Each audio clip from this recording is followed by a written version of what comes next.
सेबी का रोल क्या है? जैसे हम लोग अब सिक्योरिटीज लॉ पढ़ने जा रहे हैं, तो सेबी का मेन रोल क्या है?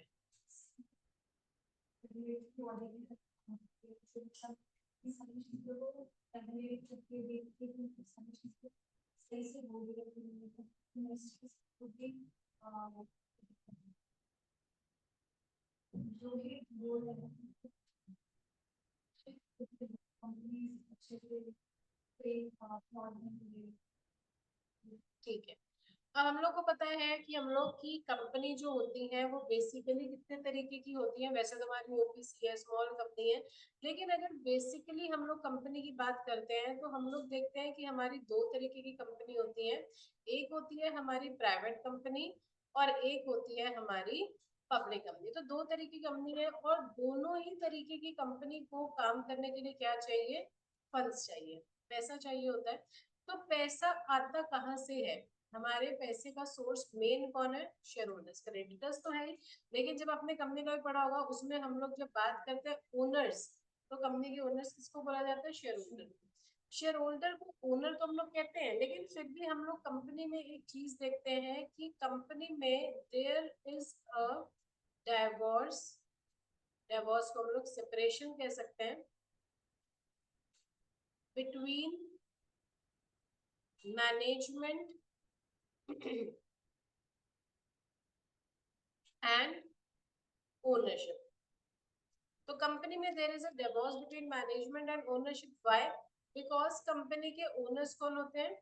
शेयर होल्डर्स, जिसको आपने देखा होगा बुक में मेंबर्स भी कहा जाता है और कहीं कहीं पे वो लोग ओनर्स कहते हैं।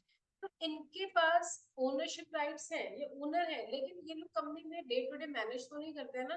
कंपनी को डे टू डे मैनेज कौन करता है? कंपनी को डे टू डे मैनेज करते हैं हमारे बोर्ड ऑफ डायरेक्टर या फिर हमारे केएमपीज। जो आपने केएमपीज वाले चैप्टर पढ़ा होगा, हमारे मैनेजर्स हैं, एमडी वगैरह हैं, सीईओ, सीएफओ, ये लोग कंपनी को मैनेज करते हैं। अब दिक्कत क्या आती है? हमने पैसा लगाया आपकी कंपनी में, आप तो हमको कंपनी में बुलाते हो, लेकिन आप तो हमें केवल कब बुलाते हो? साल में एक बार, एनुअल जनरल मीटिंग में, या कभी आपको जरूरत पड़ी तो आपने ईजीएम में बुलाया, नहीं तो आप तो पूरा साल हमें नहीं बुला रहे। हमारे पैसों से आप क्या कर रहे हो, क्या नहीं कर रहे हो, आपने बोला क्या और आपने कहाँ पे इन्वेस्ट किया, हमको तो नहीं पता। तो इसीलिए हमारा जो सेबी है उसका बहुत मेन रोल आता है कि हमारी जब कंपनीज इनकॉर्पोरेट होती है तो कंपनी एक्ट तो हम लोग को फॉलो करना ही करना है। तो हमारा कंपनीज एक्ट 2013 है, क्योंकि हमारी कंपनी का रजिस्ट्रेशन जो है यहीं पे होता है। आरओसी हमारी कंपनी को सर्टिफिकेट ऑफ इनकॉर्पोरेशन देता है, कंपनी रजिस्टर होती है, फिर कंपनी फंक्शन करती है। वो पूरी फंक्शनिंग के दौरान हमें आरओसी को हर चीज भरना पड़ता है ना। एमसी की साइड में हम लोग फॉर्म फाइलिंग करते हैं, आरओसी के टच में रहते हैं, लेकिन आरओसी को इतना लेना देना नहीं है कि पैसा क्या है, वो बस ये देखता है रूल्स रेगुलेशन कंपनी लॉ के फॉलो हो। बाकी पैसों से आप क्या खेल रहे हो, लोगों का पैसा खराब तो नहीं कर रहे हो, कब लिस्ट होना है, कैसे होना है, वो सब तो नहीं पता। तो हमारा जो सेबी है वो इनरोल आ जाता है। तो हमारा सेबी एक्ट जो 1992 है, बच्चों को लगता है कि सेबी केवल पब्लिक कंपनी पे लागू होता है। ऐसा नहीं है कि सेबी केवल पब्लिक कंपनी पे लागू होता है। सेबी हमारी प्राइवेट कंपनी पे भी लागू होता है, सेबी हमारा पब्लिक कंपनी पे भी लागू होता है, क्योंकि सेबी का मतलब क्या है? शेयर्स। जहां पे शेयर्स आएंगे, जहां पे पैसा आएगा, जहां पे इन्वेस्टर आएंगे, वहां पे सेबी एक्ट अपने आप वहां पे कूदते कूदते आएगा। प्राइवेट कंपनी में हम लोग पढ़ते हैं मिनिमम कितने शेयर होल्डर होते हैं? दो। मतलब मिनिमम अगर दो शेयर होल्डर है, दोनों ने एक एक शेयर भी लिया है, तो दो शेयर्स तो बिके ना हमारी कंपनी के। और पब्लिक कंपनी में मिनिमम कितने लोग होते हैं? सात। तो जैसे ही शेयर्स वर्ड आता है, वैसे ही क्या आ जाता है? हमारा सेबी एक्ट अपने आप वहां पे आता है। सेबी एक्ट का जैसे आपने बोला, सेबी का रोल क्या है? रेगुलेशन का। रेगुलेट वो क्या करता है? वो ओवरसी करता है कंपनी। कंपनी ने जो लोगों से फंड्स लिए हैं, कंपनी ने जो शेयर्स वगैरह इशू करे हैं, कंपनी उसको किस तरीके से यूज कर रही है, कहाँ पे यूज कर रही है, एक तो पहला है। सेकंड, हम लोग क्या करते हैं? सबसे इंपॉर्टेंट रोल जो सेबी का होता है वो क्या होता है? इन्वेस्टर की प्रोटेक्शन। काफी कंपनी होती है झूठ बोलती है, हमसे पैसा लेती है, हम लोग अपना हार्ड एंड मनी कंपनी में लगाते हैं, कंपनी हमारा पैसा लेके भाग जाती है। उसकी वजह से होता क्या है, हम लोग का जो ट्रस्ट है सिक्योरिटी मार्केट में वो नहीं है। हमें लगता है कि कंपनी को 10,000 रुपए देने से अच्छा हम किसी बैंक में 10,000 रुपए लगा दें, भले ही रिटर्न बहुत कम आए लेकिन कम से कम आएगा, तो कंपनी ऐसा ना हो कि भागी जाए। इससे होता क्या है कि कंपनी और इन्वेस्टर दोनों की नीड फुलफिल नहीं हो पा रही। कंपनी की नीड क्या है, कंपनी की नीड है कि कंपनी को चाहिए पैसा, तभी तो वो फंक्शन करेगी। और हमारा जो इन्वेस्टर है, इन्वेस्टर की नीड क्या है, उसको अपनी मनी की चाहिए सेफ्टी, और उसको चाहिए टाइमली रिटर्न्स। अब हुआ क्या कि कंपनी ने इन्वेस्टर से झूठ बोला, इन्वेस्टर ने पैसा लगाया, कंपनी भाग गई। अब बाद में तो कभी ये बंदा कंपनी में इन्वेस्ट करेगा नहीं। और हम लोग कहते हैं ना, माउथ पब्लिसिटी बहुत बड़ी बात है। हमने तो कभी इन्वेस्ट करना नहीं है, प्लस हमने अपनी जान पहचान के लोगों को बोला भैया हमारे साथ बहुत धोखा हुआ है, कंपनी में पैसा मत लगाना। इन्होंने पैसा लगाने से मना कर दिया, तो कंपनी के पास क्या हुई, कंपनी के पास पैसों की शॉर्टेज होनी स्टार्ट हुई। कुछ कंपनी हम लोग कहते हैं ना, एक मछली भी पूरे तालाब को गंदा करती है। हमारी कंपनी बहुत अच्छी है, हमारी कंपनी आपके पैसे के साथ धोखा नहीं करेगी, खराब नहीं करेगी, आपको टाइमली रिटर्न देंगे, अश्योर्ड रिटर्न देंगे। लेकिन हमारा तो भरोसा नहीं है ना, हम तो एक बार धोखा खा चुके हैं। तो इससे क्या होता है कि जो जेन्युइन कंपनीज है उनको भी पैसा मिलने में दिक्कत है। अब जब तक कंपनी के पास पैसा नहीं होगा, कंपनी प्रॉपर तरीके से फंक्शन नहीं कर पाएगी। कंपनी फंक्शन नहीं कर पाएगी तो कंपनी प्रॉफिट नहीं कमा पाएगी। कंपनी प्रॉफिट नहीं कमा पाएगी तो कंपनी अपनी इकोनॉमी के लिए भी कुछ नहीं कर पाएगी। अच्छा प्रॉफिट कमाएंगे तभी तो अच्छे टैक्सेस देंगे, तभी तो आप लोग जो पढ़ते हो CSR, कॉर्पोरेट सोशल रिस्पॉन्सिबिलिटी, वो सब चीजें तभी तो कर पाएंगे जब हम पैसा कमाएंगे। और पैसा कमाने के लिए पैसा लगाना पड़ेगा। और company is an artificial person which is dependent on its share holder. अब शेयर होल्डर हम पे भरोसा ही नहीं कर रहे, शेयर होल्डर भरोसा नहीं करेंगे, हमें पैसा नहीं मिलेगा। इसलिए हमारा ये जो सेबी है वो इन रोल आया। सेबी ने कहा कि तुम चिंता मत करो, हम बैठे हैं कंपनी को देखने के लिए। कंपनी कभी भी शेयर्स इशू करती है तो कंपनी क्या इशू करती है, प्रोस्पेक्टस। जो आपने कंपनी लॉ में पढ़ा हुआ है कि हम आरओसी के पास 90 डेज पहले देते हैं, आरओसी उसको देखता है कि प्रोस्पेक्टस के सारे टर्म्स एंड कंडीशन सही है, तभी वो प्रोस्पेक्टस आगे इशू होने देते हैं।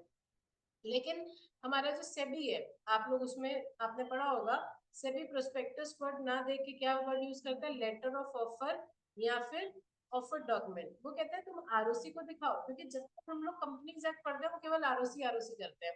सेबी ये कहता है कि कोई भी डॉक्यूमेंट जो कि आप पब्लिक में इशू करते हो, जिससे आप लोगों से पैसा लेने की कोशिश कर रहे हो कि लोग ये डॉक्यूमेंट पढ़े, आपसे सेटिस्फाइड हो और आपको पैसा दे, any advertisement, any circular which invites investment, SEBI कहता है ऐसे डॉक्यूमेंट को आप हमारे पास भी लेके आओ, ताकि हम देखें कि तुम कोई झूठे फैक्ट्स तो नहीं बोल रहे हो, तुम अपनी कंपनी के फाइनेंशियल पोजीशन के बारे में कोई झूठ तो नहीं बोल रहे हो, जो सच है आप वही चीजें लिखो, ताकि सेबी आप पे नजर रखे।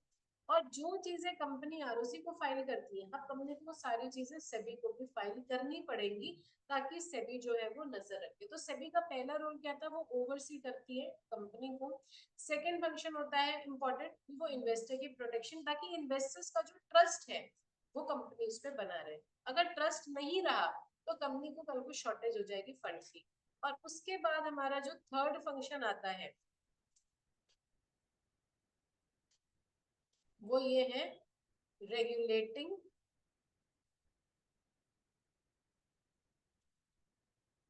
Securities market. आप बुक में भी देखोगे तीन ही फंक्शंस है, ओवरसी करना, रेगुलेट करना। मतलब रेगुलेट करने का मतलब क्या होता है, रूल्स रेगुलेशन बनाते रहना, कि कंपनी को पता रहे कि हमें ये रूल रेगुलेशन फॉलो करने हैं। अगर हमने ये रूल रेगुलेशन फॉलो नहीं करे तो सेबी हमारे ऊपर पेनल्टीज वगैरह लगाता है। तो हमारी जो एक प्राइवेट कंपनी है उसको कंपनीज एक्ट को फॉलो करना ही करना है, because it is a company, it is registered under companies act, it functions according to companies act. Plus उसके साथ साथ उसको सेबी एक्ट भी फॉलो करना है। By, because private company also issue shares. भले ही वो मैक्सिमम केवल 200 लोगों तक शेयर्स इशू करती है, लेकिन शेयर्स तो इशू कर रहे हैं ना, तो उसको सेबी एक्ट फॉलो करना है बस। लेकिन हमारी जो पब्लिक कंपनी है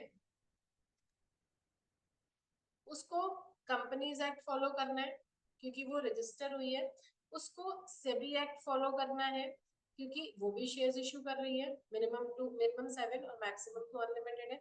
इसके अलावा एक और अब चीज करते हैं, हम लोग बात करते हैं कि सेबी का लिस्टिंग से कोई लेना देना है कि नहीं, स्टॉक एक्सचेंज को क्या सेबी गवर्न करता है कि नहीं। बच्चों में बड़ा मिसकॉन्सेप्ट है कि स्टॉक एक्सचेंज को पूरा सेबी गवर्न कर रहा है, क्या ऐसा है?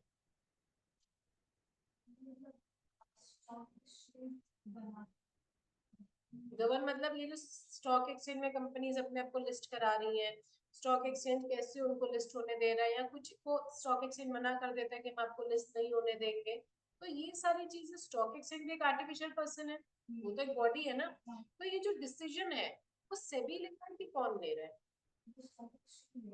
स्टॉक एक्सचेंज तो जैसे company artificial person regulated by board of director ROC, वैसे स्टॉक एक्सचेंज की चार दीवारी, वहां पे भी एम्प्लॉइज काम करते हैं, तो रूल्स रेगुलेशन कौन बना रहा है स्टॉक एक्सचेंज के? हम लोग जब क्वेश्चन पूछते हैं तो बच्चा कहता है सेबी स्टॉक एक्सचेंज को गवर्न करता है, तो क्या ऐसा है कि स्टॉक एक्सचेंज में जो चल रहा है क्या सेबी देख रहा है ये सारी चीज? पढ़ा होगा ना NSC BSc.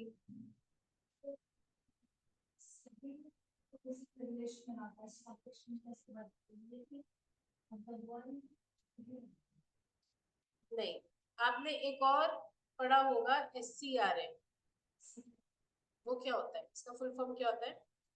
Securities contract regulation act. ये वो बॉडी है जो गवर्न करती है स्टॉक एक्सचेंज को, जैसे कंपनी के लिए रूल्स रेगुलेशन बनाता है कंपनीज एक्ट, और गवर्न कौन करे? आरओसी, एमसीए की साइड। वैसे ही स्टॉक एक्सचेंज क्या कर रहा है, कैसे कर रहा है, वो सारी चीजें क्या करता है? एससीआरए।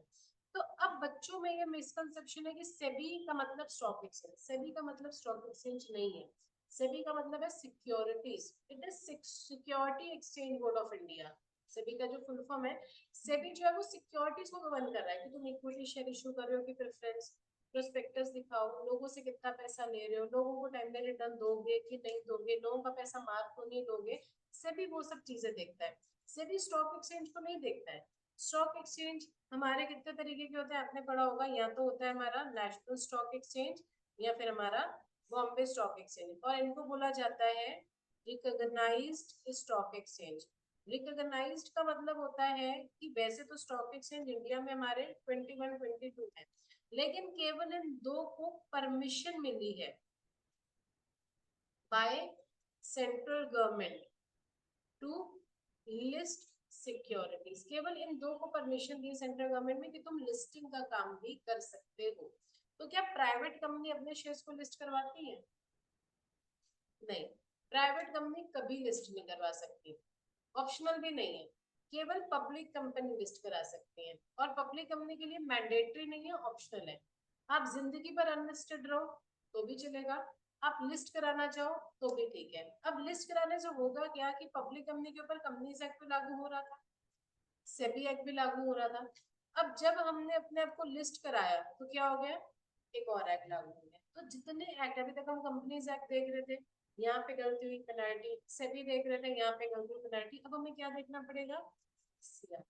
अब हुआ क्या कि अब आप एक स्टूडेंट हो, आपके लिए 10th करना तो मैंडेटरी था, वही 10th तो करनी करनी है, आपके लिए 12th करना भी जरूरी है, पढ़ना है, उसके बाद आपके लिए ग्रेजुएशन करना भी जरूरी है, भाई बीकॉम वगैरह करोगे, लेकिन सीएस करना क्या आपके लिए जरूरी था? नहीं, आपके लिए क्या था? ऑप्शनल था। लेकिन कुछ बच्चों ने ऑप्ट करा, कुछ बच्चों ने नहीं करा। अब जब आपने सीएस ऑप्ट करा तो हुआ क्या कि जो आप बीकॉम कर रहे हो फॉर एग्जांपल, तो बीकॉम तो आपको पढ़ना ही पढ़ना है, तो आपके ऊपर एक और बर्डन आ गया, तो हमें क्या करना पड़ेगा? सीएस की पढ़ाई भी करनी है, लेकिन उसका एंड रिजल्ट क्या होगा कि आपके नाम के आगे सीएस लिखा जाएगा, लेकिन वो किसी ने फोर्स नहीं करा, हमने खुद ऑप्ट करा। कुछ बच्चे होते हैं जो सीएस भी कर रहे हैं, सीए भी कर रहे हैं, अब उनको सीएस के एग्जाम्स पे भी देखना है, ध्यान देना है, सीए के एग्जाम में भी ध्यान देना है, बीकॉम भी देखना है, तो किसी ने आपको फोर्स नहीं करा। लेकिन जैसे जैसे आप अपने कोर्सेज बढ़ाओगे आपके ऊपर बर्डन बढ़ेगा, आपके ऊपर रिस्पॉन्सिबिलिटी बढ़ेगी। वैसे ही हमारी जो प्राइवेट कंपनीज होती हैं, private company can not be listed. ऐसा नहीं है कि उनके लिए ऑप्शनल है, ऑप्शनल ही नहीं है, दे आर प्रोहिबिटेड। आप अपने आप को स्टॉक एक्सचेंज में लिस्ट नहीं करा सकते। Only public companies can be listed. और इनके लिए क्या है, इनके लिए है ऑप्शनल, मैंडेटरी नहीं है, ऑप्शनल है। क्यों? क्योंकि आपको पता है कि अगर हमने अपने आप को लिस्ट कराया तो एक और बर्डन आ जाएगा किसके रूल रेगुलेशन फॉलो करने का, एससीआरए का। तो अभी तक जब तक हम लिस्टेड नहीं थे, हम कौन कौन से रूल रेगुलेशन फॉलो कर रहे थे? केवल कंपनीज एक्ट फॉलो कर रहे थे, सेबी एक्ट। अब हमने क्या किया, अपने आप को लिस्ट कराया, तो हमारे ऊपर एक और बर्डन आया जो हमने खुद लिया, वो क्या था, एससीआरए। प्लस एक और वर्ड जब आपने पढ़ा होगा एससीआरए, आपने एक और वर्ड पढ़ा होगा लिस्टिंग अग्रीमेंट, पढ़ा है ना? तो लिस्टिंग एग्रीमेंट का मतलब क्या होगा कि स्टॉक एक्सचेंज किन टर्म्स एंड कंडीशंस पे आपको लिस्ट कर रहा है। तो स्टॉक एक्सचेंज और कंपनी के बीच में एक एग्रीमेंट बनता है जिसको हम लोग कहते हैं लिस्टिंग एग्रीमेंट, कि स्टॉक एक्सचेंज कौन से टर्म एंड कंडीशन पे आपको लिस्ट कर रहा है। अगर आपने इनमें से कोई रूल रेगुलेशन तोड़े तो स्टॉक एक्सचेंज आपको क्या कर देगा, डीलिस्ट कर देगा। लिस्टिंग करवाने से हमें जो बेनिफिट है वो क्या है, हमारी कंपनी की गुडविल बढ़ती है। जब हमारी कंपनी की गुडविल बढ़ती है तो हमारी कंपनी के शेयर प्राइसेस भी बढ़ते हैं। लेकिन ये जो बड़ी चीज है, इसकी कॉस्ट हमें क्या पे करनी पड़ी कि हमें ये एडिशनल रूल है। अब आपके नाम के आगे सीएस लिखा जाएगा, क्यों? क्योंकि आपने बीकॉम की पढ़ाई भी देखी, आपने सीएस की पढ़ाई भी देखी। तो आज आपने एक बर्डन लिया जिसकी वजह से आपकी अर्निंग उन बच्चों से ज्यादा होगी जो केवल बीकॉम कर रहे हैं। ऐसे ही इस कंपनी की अर्निंग उन पब्लिक कंपनी से ज्यादा होगी जिन्होंने अपने आप को लिस्ट नहीं कराया। इसीलिए कंपनीज एक्ट या सेबी एक्ट ये नहीं कहता कि लिस्टिंग मैंडेटरी है, वो कहते हैं आप सोचो आपको कितना बर्डन लेना है। क्योंकि कंपनीज एक्ट और सेबी एक्ट का बर्डन तो है, जो आपने कंपनीज एक्ट पढ़ा होगा, एमसीए को ये फाइल करो वो फाइल करो, तो दुनिया भर के वो फाइल करें, सेबी को दुनिया भर की फाइलिंग करी, कभी हम वो भूल गए तो पेनल्टी, कभी ये भूल, अब हमने एससीआरए भी अपने ऊपर ले लिया। तो अगर तो आप ये बर्डन्स लेने को तैयार हो तब तो ठीक है, अगर आप ये बर्डन लेने को तैयार नहीं हो तो आप अपने आप को लिस्ट मत कराओ। और आपने एक और एक्ट पढ़ा होगा, अगर आपको याद होगा, आपने पढ़ा होगा डिपॉजिटरीज एक्ट। डिपॉजिटरी का मतलब क्या होता है, ऑनलाइन, जिसके लिए आपने पढ़ा होगा ना, हम लोग डीमैट अकाउंट वगैरह खुलवाते हैं। तो जब हमारी कंपनी लिस्ट हो जाती है, लिस्टेड कंपनी केवल ऑनलाइन ही ट्रेड करते हैं। तो अब एक कंपनी के ऊपर क्या हो गया कि अब एक कंपनी के ऊपर कंपनीज एक्ट तो लागू हो ही रहा था, अब उस कंपनी के ऊपर सेबी एक्ट भी लागू हो रहा था। ये दो एक्ट क्या थे, मैंडेटरी थे। लेकिन जब हमने लिस्ट कराने के बारे में सोचा तो हमारे ऊपर एससीआरए लागू हो गया और हमारे ऊपर डिपॉजिटरीज एक्ट लागू हो गया। ये क्या है, ऑप्शनल, जो हमने खुद अपने ऊपर लागू कराए। इसके अलावा होता है other industry related act. Other industry मतलब अगर हमारी कंपनी टेलीकॉम का कर रही है काम तो ट्राई एक्ट भी लागू हो रहा है। अगर हमारी कंपनी इंश्योरेंस का काम कर रही है तो आईआर डीएआई भी लागू हो रहा है। मान लो हमारी कंपनी ने फॉरेन में भी काम करना है तो हमें एक्सचेंज एक्सपोर्टर इंपोर्टर हम बनना चाहते हैं तो हमारे ऊपर फेमा एक्ट भी लागू हो जाएगा। तो ये तो वो है जो हमारी इच्छा से हो रहे हैं, जितना ज्यादा आप बढ़ोगे उतना ज्यादा। तो इस बुक में हम लोग एक तो सेबी पढ़ेंगे और उसके बाद हम लोग लिस्टिंग के भी, आपने अगर याद हो तो चैप्टर्स है लिस्टिंग डी लिस्टिंग। तो लिस्टिंग करने से हमें बेनिफिट क्या मिलता है कि हमारी कंपनी जब लिस्ट होती है तो हमारी कंपनी की गुडविल बहुत ज्यादा बढ़ती है। और फिर क्या हुआ, अब गुडविल बढ़ी क्योंकि हमने रूल्स रेगुलेशन ये फॉलो करे। जब ये रूल रेगुलेशन हम फॉलो नहीं करते हैं तो हमें क्या कर दिया जाता है, डीलिस्ट कर दिया जाता है। डीलिस्ट का मतलब क्या हुआ, जो गुडविल आपकी बढ़ी थी वो क्या हो जाएगी, गिरेगी। जो आपके शेयर प्राइसेस बढ़े थे वो क्या हो जाएंगे, वो शेयर प्राइसेस आपके गिरने स्टार्ट हो जाएंगे। तो इस बुक में हम लोग बेसिकली क्या पढ़ेंगे, इस बुक में हम लोग पढ़ेंगे सेबी सबसे पहले क्या है, और सेबी क्या देखता है कि किस तरीके से लोग आपकी कंपनी में इन्वेस्ट कर सकते हैं। आपने सबसे बेसिक चीज तो कंपनीज एक्ट में पढ़ी हुई है कि हम लोग कैसे इन्वेस्ट करते हैं, या शेयर्स खरीद के या फिर डिबेंचर्स खरीद के। लेकिन सेबी कहता है कि केवल शेयर्स और डिबेंचर्स नहीं है, और मार्केट में केवल कंपनी ही नहीं है जो काम करती है, इसीलिए सेबी हमें म्यूचुअल फंड्स के बारे में बताएगा कि लोग म्यूचुअल फंड्स पे इन्वेस्ट करते हैं, एसआईपी वगैरह लोग आजकल करवा रहे हैं, लेकिन उसके लिए भी सेबी के रूल रेगुलेशन है कि लोगों से म्यूचुअल फंड वाले धोखा ना करें। तो कभी भी किसी भी नाम से जब आप लोगों से पैसा लेते हो, चाहे म्यूचुअल फंड के नाम से लो, चाहे शेयर, सेबी सबको रेगुलेट करता है। हमेशा एंड में आप एडवर्टीजमेंट में देखते होगे लिखा होगा these all are subjected to SEBI guidelines, SEBI देखता है। इसके अलावा आपने पढ़ोगे यहाँ पे कलेक्टिव इन्वेस्टमेंट स्कीम्स के बारे में। इसके अलावा हम लोग यहाँ पे देखेंगे और भी जो हमारे गवर्नमेंट की भी सिक्योरिटीज वगैरह हैं उनके बारे में। या फिर आप देखते हो, आपने वर्ड सेबी की बुक में पढ़ा होगा डेरिवेटिव्स। डेरिवेटिव्स का मतलब होता है वो सिक्योरिटी जो केवल ऑनलाइन ट्रेड होती है। लोग होते हैं ना ऑनलाइन पैसा लगा रहे हैं, पैसा बढ़ रहा है घट रहा है, तो ऑनलाइन ट्रेडिंग वगैरह।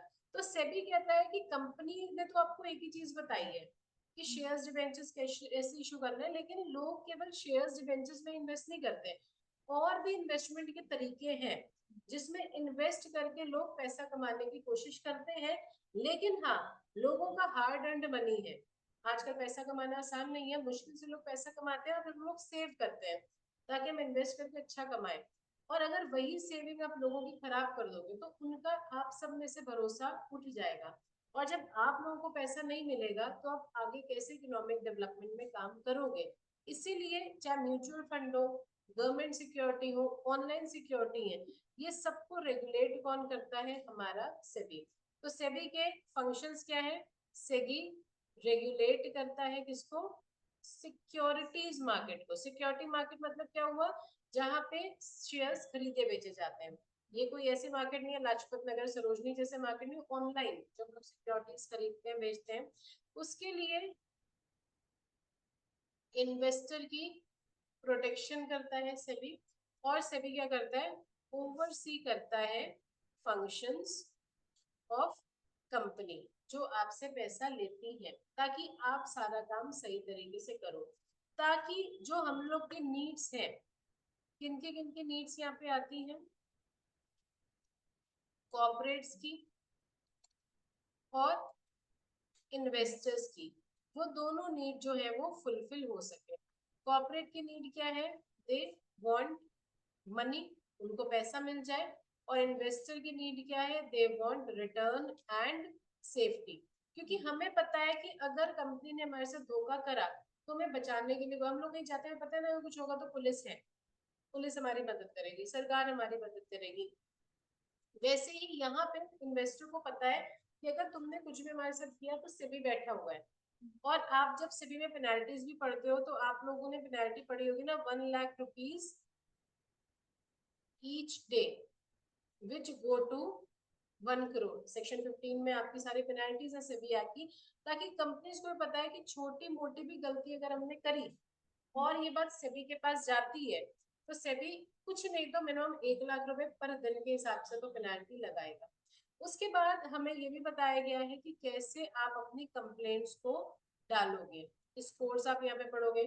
और उसके अलावा ऑनलाइन कैसे आप अपनी प्रॉब्लम वगैरह को सबमिट कर सकते हो।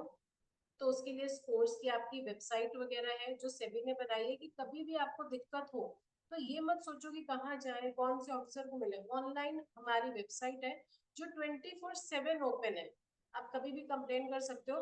प्लस फिजिकली भी ऑम्बड्समैन वगैरह है जो फिजिकली भी आपसे मिलकर आपकी कंप्लेन को सॉल्व करें। तो ये पूरी बुक हमारी सिक्योरिटी से रिलेटेड है और 3-4 चैप्टर हमारे लिस्टिंग से हैं।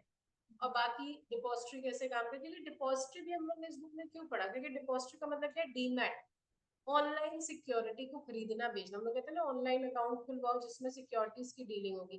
तो जैसे ही वर्ड सिक्योरिटी आएगा वैसे ही हमारा सेबी आ जाएगा, क्योंकि सेबी का और किसी चीज से लेना देना नहीं है। से बस ये देख रहा है चाहे तुम फिजिकल फॉर्म में सिक्योरिटी बेचो खरीदो चाहे ऑनलाइन फॉर्म में, कि ऑनलाइन भी डीमैट में भी तुम बेच तो सिक्योरिटी रहे हो ना। तो जैसे ही सिक्योरिटी वर्ड आएगा हमारा सेबी, क्योंकि सेबी क्या है? Securities exchange board of India.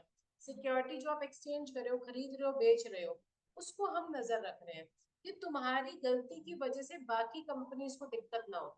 और अगर तुमने गलती करी है तो हम तुम्हारे ऊपर इतनी स्ट्रिक्ट पेनल्टी लगाएंगे कि बाकी कंपनीज भी इससे सबक सीखें। किसने गलती करी, इसको इतनी पेनल्टी देनी पड़ी, तो हम लोग भी जो इन्वेस्टर से प्रॉमिस करें उतना ही हम उनको रिटर्न करें, किसी का पैसा आप खराब मत करो, ताकि इन्वेस्टर्स का भी भरोसा यहाँ पे बने। तो ये केवल हमारा इस बुक में है। तो ये सारी चीजें आपको याद थी कि थोड़ा बहुत भूल गए हो? थोड़ा बहुत याद है? आज का समझ में आया क्या है? क्योंकि अभी बुक नहीं है, तो हम लोग नेक्स्ट क्लास से ये स्टार्ट करेंगे। अभी केवल एक ओवरव्यू था कि सेबी में हम लोग पढ़ने क्या जा रहे हैं। कभी भी आपको ऐसा लग रहा है कि मैम की स्पीड बहुत ज्यादा हो रही है, हमें समझ में नहीं आ रहा, तो आप क्लास में उस समय रोक सकते हो। क्योंकि जब तक बच्चा नहीं बोलेगा कि हमें समझ में नहीं आ रहा या मैम स्पीड बहुत ज्यादा है, क्योंकि जितना पढ़ाए, हम ये नहीं कहते कि अगर हमने 4 पन्ने पढ़ाए हैं तो आप 5 पन्ने पढ़ के आओ, जितना पढ़ाया जा रहा है, अगर 2 पन्ने ही कवर हुए हैं तो 2 ही पन्ने पढ़ के आओ। बस ये मेक श्योर करो कि अगर हमने ये 2 पेजेस पढ़े इसमें हमें कोई भी डाउट नहीं है, क्योंकि सीबीए में भी आप देखते हो कि सारे चैप्टर्स काफी इंटर रिलेटेड है, म्यूचुअल फंड को बता दिया, कलेक्टिव इन्वेस्टमेंट को, तो कहीं पे भी अगर हमें डाउट आता है तो वो डाउट हमारा लिंगर ऑन होता चला जाता है। अब 1 घंटे की क्लास है, तो वैसा नहीं कि हमें समझ में नहीं आ रहा, तो पूछो, क्योंकि अगर आप चुप रहोगे तो हमें ये लगेगा ना बच्चे को समझ में आ रहा है, बच्चे को स्पीड से देख, तो किसी भी पॉइंट में स्पीड में दिक्कत आ रही है, कुछ भी दिक्कत आ रही है कि ये टॉपिक समझ में नहीं आ रहा, अब ये मत सोचो कि बाकी बच्चे नहीं पूछ रहे हैं, हो सकता है वो इसीलिए ना पूछ रहे हो क्योंकि बच्चों में ये रहता है ना, वो नहीं पूछ रहा हम कैसे पूछे। सबने अपनी अपनी फीस दी हुई है, आपको खुद पास होना है, तो दूसरों से मतलब नहीं रखता है। कभी भी डाउट है आप पूछो, कभी भी ऐसा लगे स्पीड बहुत ज्यादा जा रही है, आप उसी समय रोक सकते हो। ठीक है, आज इतना ही रखते हैं, ताकि एक फ्रेश तरीके से हम लोग अपने बुक से स्टार्ट करें। Thank you. क्लासेस मैम बताएंगी, मेरे ख्याल से होनी ही है क्लास, एक बार मैम से पूछ लो, शायद जुलाई फर्स्ट वीक से होनी है कि कब है, मैम बता देंगे।